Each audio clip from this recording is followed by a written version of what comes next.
All right, let's dive into Wallonia, the French-speaking heart of Belgium.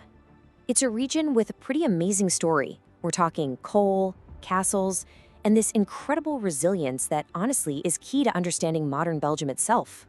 And this quote, yeah, it just nails it, doesn't it? Coal and courage, castles and culture. It really sets the stage for the journey we're about to take together. A story of transformation and real grit. So where do we even begin? Well, we have to go way, way back to its ancient roots and Roman roads. This is where the very foundations of Wallonia were laid, long before anyone had even thought of a country called Belgium. Just think about how these layers build on each other. First, around 500 BCE, you have Celtic peoples settling in the valleys. Then, boom, the Romans arrive. And they weren't just conquering, they were building roads, forts, infrastructure that would shape everything for centuries. And then finally, the Franks come into the picture. And that's where we really see the linguistic seeds being planted for the French-speaking Wallonia we know today. Okay, so that ancient foundation sets the stage perfectly for what comes next. Let's talk about the Middle Ages, when Wallonia became a real powerhouse. This is where its identity was, quite literally, forged in fire and trade. And listen, if you're picturing some quiet, sleepy medieval countryside, you gotta throw that idea out the window. Wallonia was a buzzing economic engine.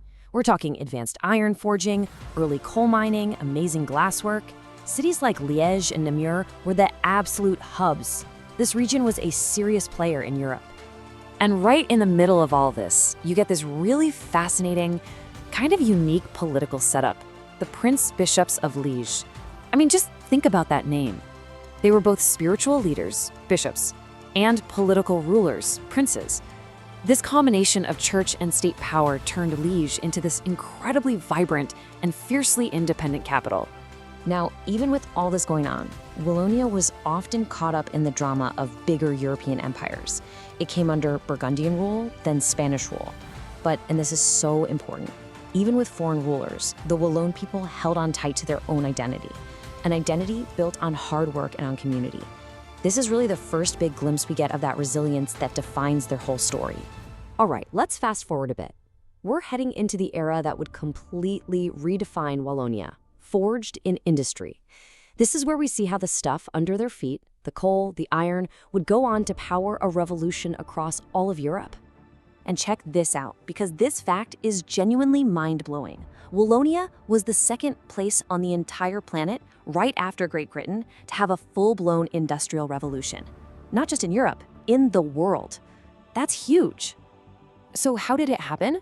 Well, it all started with those rich coal mines. That was the fuel for the fire. The steel mills in places like Liège and Charleroi became Europe's industrial heart, pumping out locomotives, bridges, you name it. And this is the crucial part. All that economic power, that industrial muscle, it gave them the clout they needed to help create the independent nation of Belgium in 1830. But you know how these stories go. What goes up must often face some serious challenges.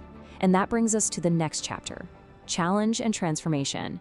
This is about what happens when those engines of industry start to slow down. So what do you do when the coal starts to run out and the world is plunged into war? I mean, that's the massive question facing Wallonia in the 20th century. It's a brutal twist of fate, right? The very things that made them so strong were suddenly becoming their biggest vulnerability. And it really was a century of extremes. On one side, you have unbelievable hardship, the destruction from 2 world wars, the slow, painful death of the coal industry, and real economic struggle. But on the other side, you see the true spirit of the place. Just incredible bravery, acts of resistance, and this deep-rooted culture of solidarity that kept everyone going. So how do you come back from that?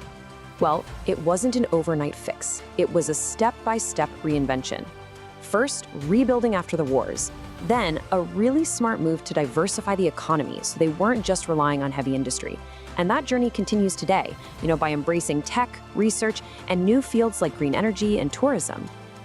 And all of that hard work brings us to where we are now, to our final chapter, the enduring heartbeat.